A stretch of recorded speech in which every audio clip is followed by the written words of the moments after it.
I saw myself in a house I haven't lived in for 15 years. That sentence alone should be enough to make you scroll away, but you won't. Not yet. Because the truth is, curiosity is a disease. Keeps you staring at things you shouldn't, refreshing pages that should have stayed closed, and digging into holes you'll never climb out of. And that's exactly how this started. With me, late at night, clicking around on Google Maps when I should have been asleep. You've done it before, right? Aimlessly dropping the little yellow man on streets you used to walk down. Zooming in on old neighborhoods. Looking for memories carved into sidewalks or hidden behind half-broken fences. That's all it was for me at first. Nostalgia. Harmless, bittersweet nostalgia. Until I pulled up my childhood home. It looked preserved, like it had been waiting for me. The siding the same faded white. The roof still sagging a little on one side. The front yard weeds as stubborn as they used to be. For a second, I even smiled. It felt like opening an old photo album you'd forgotten existed. And then I zoomed in. The upstairs window, the one that used to be my room, had a figure in it. Pale, blurred, but so unmistakably me that my chest went hollow. The outline, the way the head tilted, even the shadow of a hand pressed against the glass. Not a kid. Not a ghost. Me. As I look right now, I should have just closed the tab and gone to bed. But no. Curiosity is a disease, remember? And the more I stared, the more certain I became. It wasn't just a coincidence of light or some trick of the camera. I know my own face. And there it was, staring back at me from a house I hadn't set foot in since I was a teenager. I kept telling myself I was imagining it. Maybe you're thinking the same thing. That I'm reading too much into pixels, that I wanted to see myself there. That's fine. Think that. It'll make what I'm about to tell you even worse. Because the image changed. When I refreshed the page, the figure's head was turned slightly, like it had angled itself to look directly at me. No glitch. No random artifact. It moved. And here's where I'll stop you, before you roll your eyes and click away. This isn't just some creepy internet anecdote. This isn't a spooky coincidence I'm exaggerating for clicks. This is something Google doesn't want you to know. Something hidden in plain sight on the most ordinary platform you use every day. To explain why this is terrifying, I need to take you back. Back to when I actually lived in that house, when the first cracks in reality started to show. When I was a kid, that house was the center of my universe. You know how certain places imprint on you so deeply that even years later, you can close your eyes and walk through them in perfect detail? That's what my childhood home is for me. I can still picture the front porch with its peeling paint, the screen door that always squeaked when you opened it, the smell of my mom's cooking drifting out into the yard on summer evenings. For all its cracks and imperfections, it felt safe. At least that's what I used to think. Inside, it was chaos in the way families always are. My mom, always bustling around with this mix of warmth and exhaustion. My dad, who could spend hours tinkering in the garage with tools he barely knew how to use. And then there was my younger sibling, darting in and out of rooms, making everything into a game. We even had a dog. A lazy mutt who acted like his job was to nap in the warmest patches of sunlight. To anyone on the outside, we were just another family in just another neighborhood. But even then, something about that house felt staged. It's hard to explain. Looking back, I realized the comfort I felt was always mixed with a thin, sharp edge of unease. Some rooms seemed colder than they should have been, even in July. The stairwell groaned at odd hours of the night, like someone heavier than us was moving around when nobody was there. And there were times, rare but unforgettable, when I'd catch myself staring at the walls, convinced they were listening. I didn't tell anyone at first. Kids are always afraid of shadows, right? But small moments started stacking up. My sibling would wander into my room in the middle of the night, whispering, "Stop walking in the hallway. You're keeping me up." The problem was, I hadn't been walking anywhere. I'd been lying in bed, wide awake, hearing the same footsteps they did. And the dog knew something too.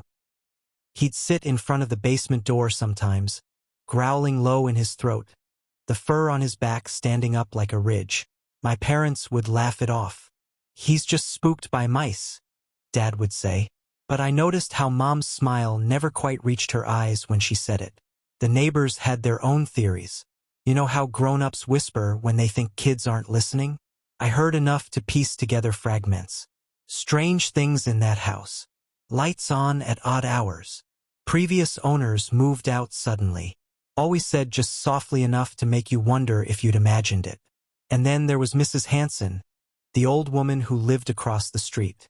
One afternoon, as I was playing outside, she called me over to her porch. She leaned in close, her breath smelling faintly of peppermint, and said, "Don't spend too much time in that upstairs room, dear. Some places remember more than they should." I laughed it off at the time, but her words stuck with me like burrs. Because she wasn't wrong. The upstairs room, my room, had always felt different. The air was heavier there. Nights stretched longer. Even when I was a kid, lying in bed with the covers pulled over my head, I had the strangest sense that the room wasn't mine at all. It was like I was borrowing it from something else.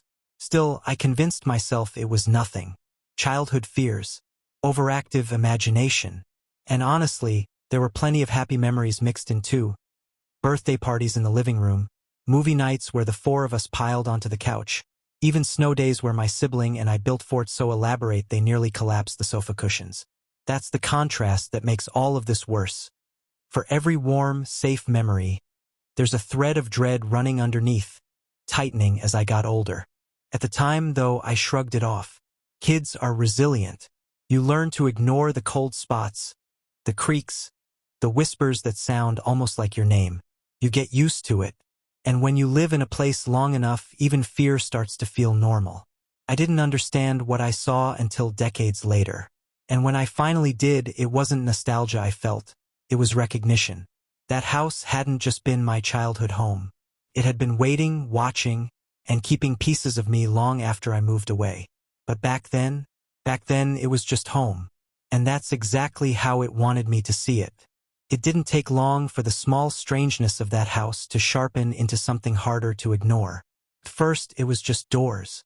You'd close one, hear the click of the latch, and 10 minutes later it would be cracked open again, breathing out a draft of cool air. My mom always blamed the foundation. "The house is old, it shifts," she said. But old houses don't open doors against the pull of gravity. Then came the shadows. Not the normal kind. These didn't move with the lamps or the sun.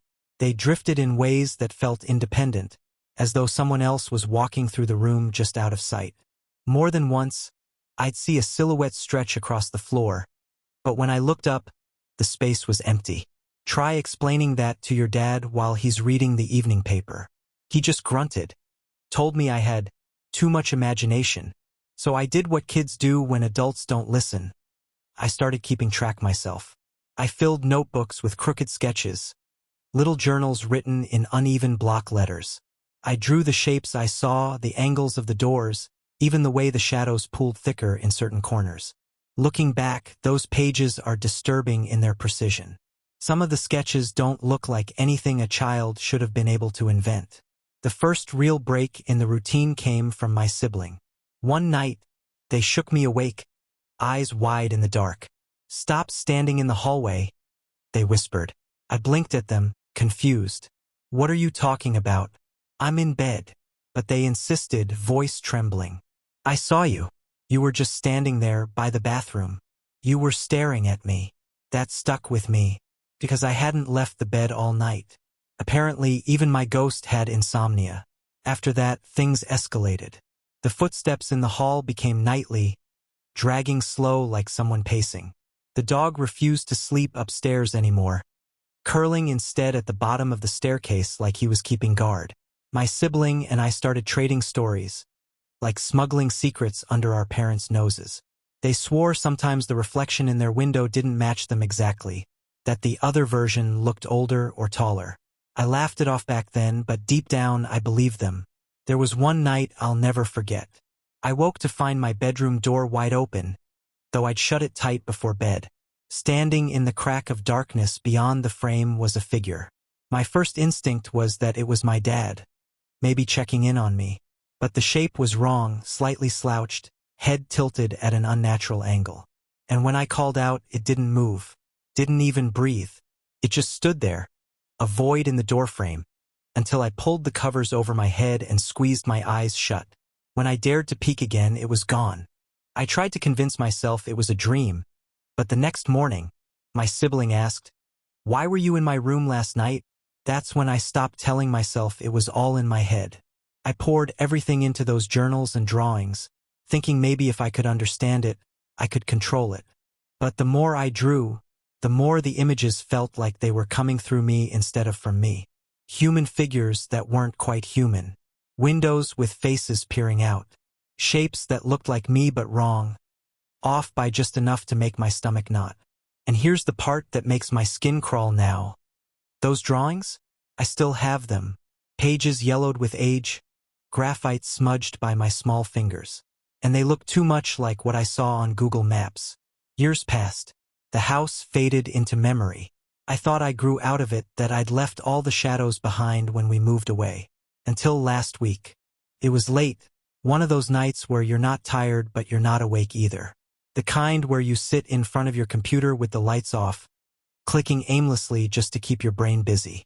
That's how I ended up on Google Maps at 3 in the morning. Not searching for anything specific, just wandering.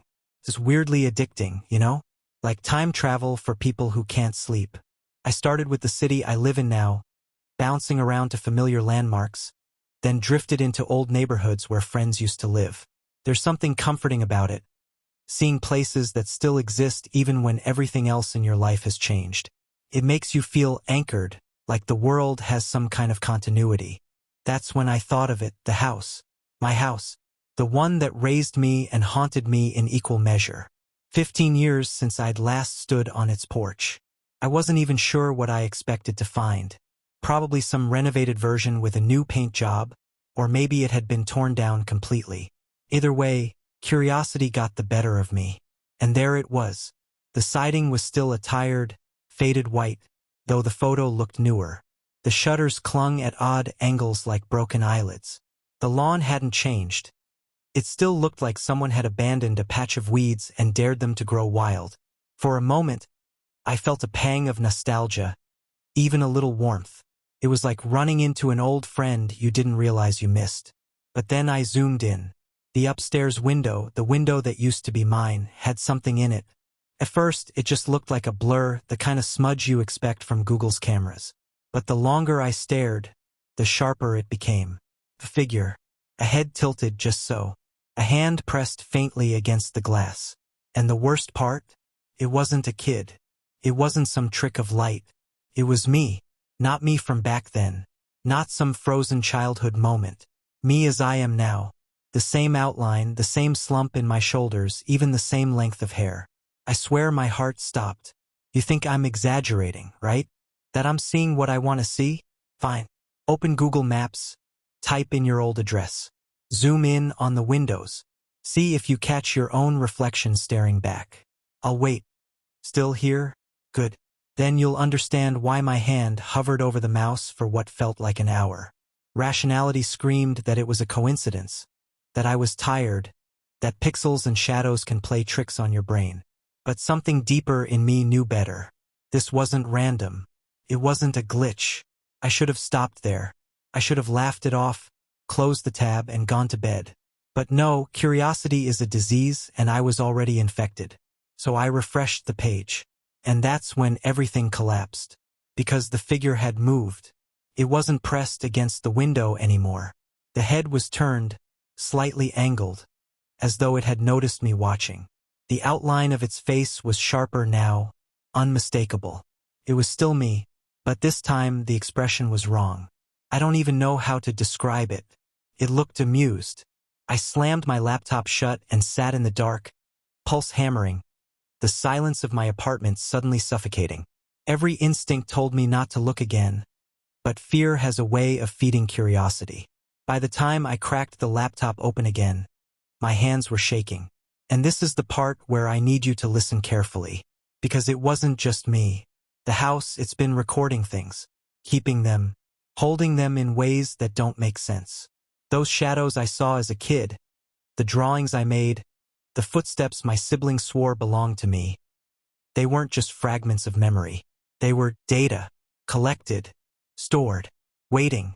I didn't realize it then, but that window wasn't showing me a glitch. It was showing me what the house had kept. Still don't believe me? Keep listening, because I made the mistake of refreshing again. And the figure was no longer in the window. After that first night, I told myself I was done, that I'd scared myself over nothing. But curiosity doesn't let you go that easily. It hangs around, whispering in your ear, daring you to look just one more time. And I did. God help me, I did. The next evening, I opened Google Maps again, hands clammy against the keyboard. The house loaded slowly, pixel by pixel, until the familiar sagging roof and faded siding appeared. For a heartbeat, it looked normal. Empty. Still. Then I zoomed in. The figure was back. My figure. Only this time it wasn't upstairs. It was in the yard, standing at the edge of the overgrown grass, closer to the camera. I refreshed the page. Now there were two of me. One in the yard. One in the window. Both frozen. Both angled in ways that made it feel like they were waiting for me to notice. Another refresh and there was only one again, but it was closer, halfway across the yard, face blurred in that way Google does for privacy. Only it didn't look blurred to me. It looked sharpened, almost more detailed than the real world. That was the moment I realized this wasn't a glitch. This was deliberate. And it wasn't just showing me the house. It was showing me what the house had kept. If you're curious, don't look. Once you see it, it sees you. I tested it just to prove I wasn't losing my mind. I called a friend, someone I trust, and asked them to pull up the same address. I stayed on the phone with them, waiting for their reaction. Okay, I see it, they said after a moment. Just looks like an old house. Windows shut, yards a mess. Why, what's the big deal? You don't see anyone? Not in the yard? Not in the window? No? Dude, you good? My throat went dry. Whatever I was seeing, it was only for me. Google's algorithm, the satellites, whatever was behind it, it had singled me out. My friend's casual tone on the phone only made it worse. I wanted them to scream to confirm the nightmare, but they couldn't. That night, I left my laptop open on the desk, the house still glowing faintly on the screen. I tried to sleep, but the quiet of my apartment wasn't quiet anymore. The creaks and pops of the building sounded too familiar, like the stairwell groaning under phantom weight. At around 3 a.m., I woke to a sound I hadn't heard since I was a kid. Footsteps. Slow, deliberate, pacing footsteps. My heart froze. They weren't coming from inside my apartment. They were muffled, faint, as though they were bleeding in from somewhere else. Somewhere I shouldn't be able to hear. I glanced at the laptop. The page had refreshed itself. Now there were three of me, scattered across the yard and porch like actors in a play, each turned slightly in a different direction, each one waiting for its cue. Couldn't breathe. My hands shook as I slammed the laptop shut, but the sound didn't stop. The pacing continued, syncing with the rhythm of my own breathing until I thought I'd lose my mind. Every day after that, it got worse. I couldn't resist checking, even as it unraveled me. Each time I logged on, the rules shifted. Sometimes the figure would be in a new spot, closer to the curb, closer to the street view camera. Sometimes there were doubles, triples, standing in positions I recognized from my drawings as a child. And the more I looked, the more I heard it in my apartment. The echoes of the house bleeding into my life. Doors clicking shut on their own. Shadows pooling in corners that had no reason to be dark. And always those footsteps, pacing in time with my pulse. I tried to tell myself I was just tired, that the glow of the screen and the quiet hours were messing with my head. But deep down, I knew the truth. The house wasn't just trapped on Google Maps anymore. It was seeping into me. I almost didn't tell you this next part, because it's the one thing that convinced me this isn't just some elaborate hallucination. Last night I checked again, but when the page loaded, it didn't show my childhood home. It showed my apartment building. The brick walls, the cracked pavement out front, even the dented mailbox I've cursed at 100 times. Street View had finally updated, I thought. Harmless enough. But then I saw the window. My window. And there, behind the glass, was a figure. Most Google images blur faces automatically, but this one wasn't blurred. Not even a little. It was me. The night I saw my own apartment appear on Google Maps, something inside me snapped. Fear stopped being enough. Curiosity, poison that it is, overrode the terror, and I had to know why. Couldn't sleep, couldn't eat. Every time I closed my eyes, I saw those copies of myself scattered through the yard, waiting. So I started digging. At first, it was just late-night searches. The property records for my old address, old photographs, local forums where people complain about potholes and yard sales. Nothing stood out. But then I pushed deeper through archived newspapers, court filings, things most people don't bother looking at. That's when the patterns began to show. The house had a history. A boy went missing there in 1974. His parents claimed he was in bed when they checked on him, but by morning he was gone. No sign of forced entry. No footprints. He simply vanished. In 1982, a young couple rented the place. The husband was later found wandering the street at dawn, clothes torn, muttering about another version of himself, standing in the kitchen. His wife was never found. Police reports said she must have left him, but the case was left open. 1991. A family of 4 moved in. Neighbors reported seeing shapes in the windows at odd hours, sometimes multiple silhouettes when only one person was home. By 1993, they had moved away suddenly, citing personal reasons. And then us, my family. You'd think my blood would have run cold, but instead it burned. Because as I read those records, I remembered my own drawings. Pages and pages of crooked figures, each one slightly wrong. Some with heads tilted at impossible angles. Some with hands pressed to glass. Others, my own likeness repeated, multiplied, as if I'd been sketching different versions of myself. I went digging through the boxes in my closet until I found them. Old journals and notebooks, their covers bent and torn. When I flipped through them, my breath caught. Those same positions, those same figures I'd drawn as a child, they matched perfectly with what I'd seen on Google Maps. Down to the tilt of the head. Down to the way the hand pressed against the glass. I wasn't imagining this. I'd been seeing it my whole life. But it didn't end with me. I hadn't spoken to my sibling in weeks, but I called them. At first, they brushed me off, laughing awkwardly when I asked about the house. But when I pressed harder, their tone shifted. There was a pause, then a sigh heavy enough to crush me. I was hoping you'd never bring that place up again, they said. You saw things too, didn't you? I asked. Silence. Then soft, yes. They told me they'd seen doubles in the house when we were kids.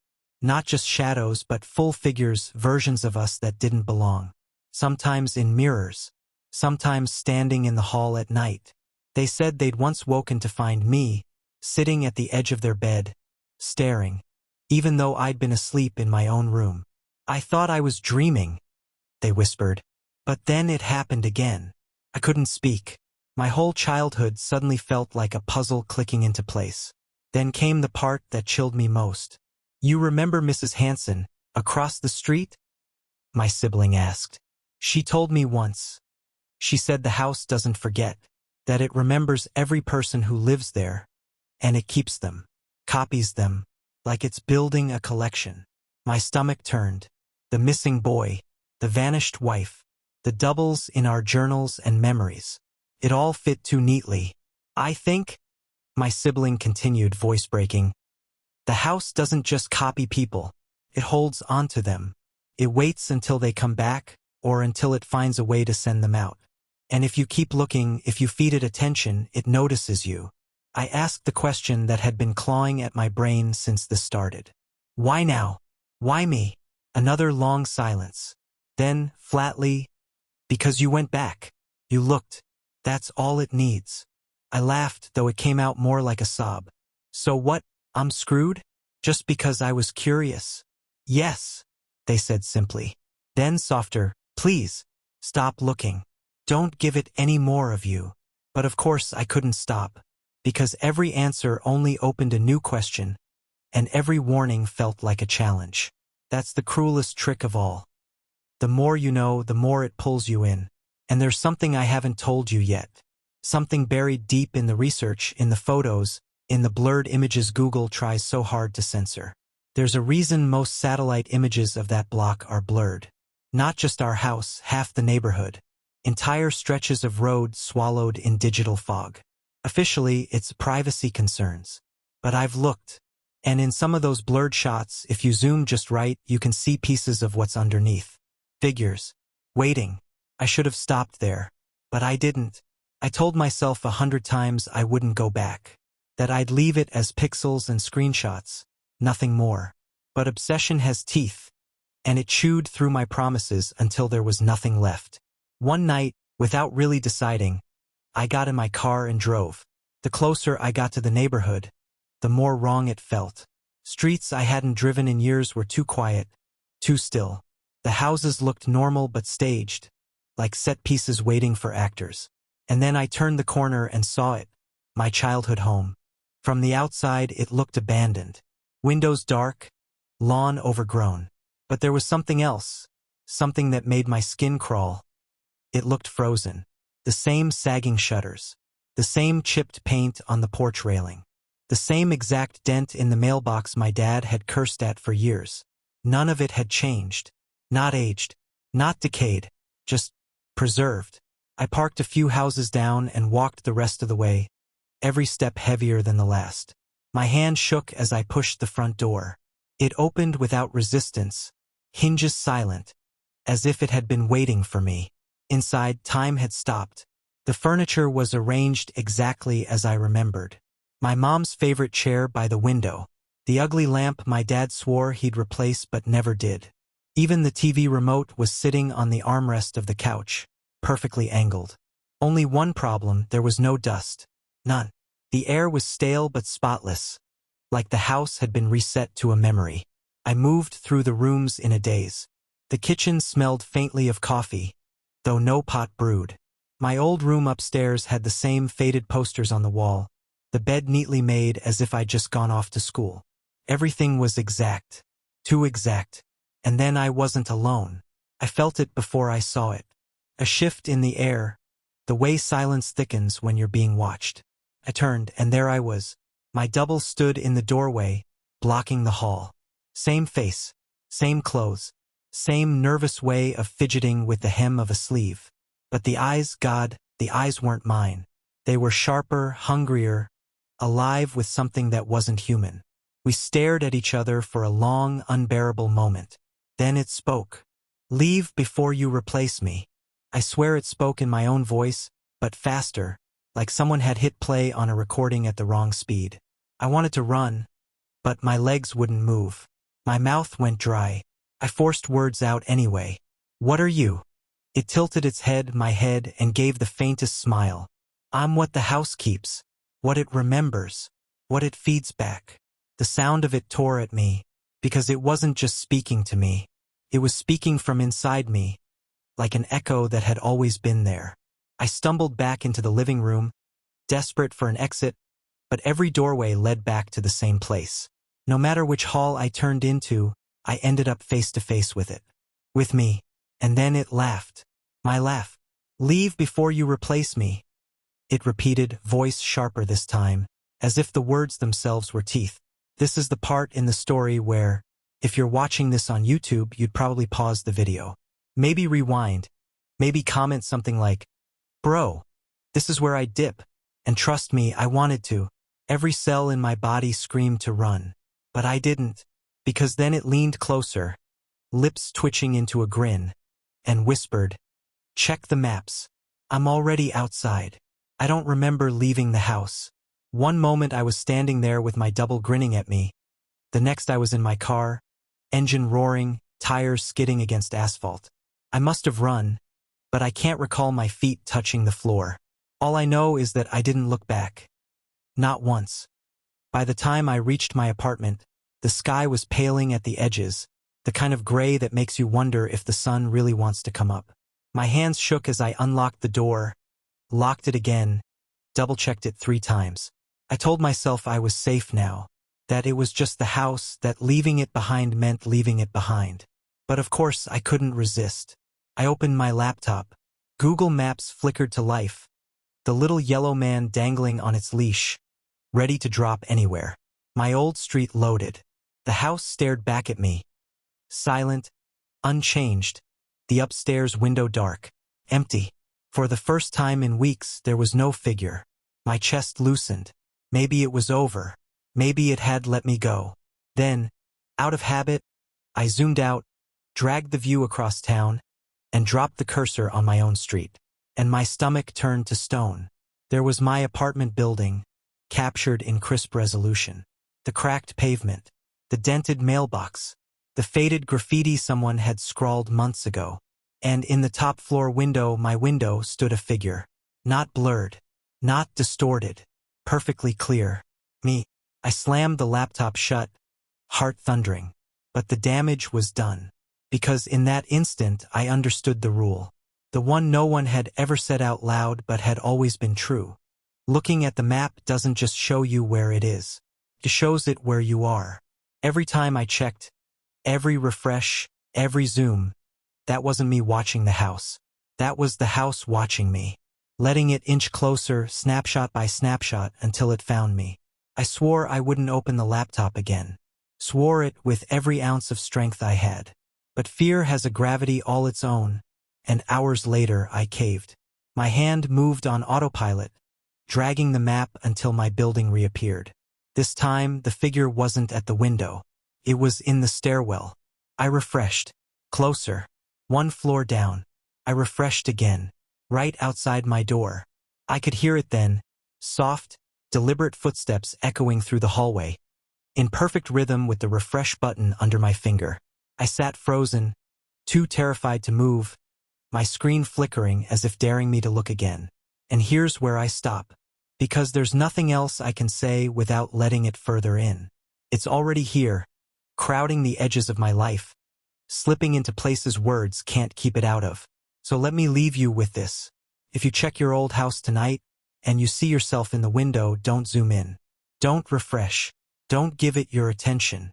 Because once you see it, it sees you. And once it sees you, it starts to move. And if you see me, if you see this face commenting under your videos, replying in your threads, reaching out to you, don't reply. Don't even acknowledge it. Because it isn't me.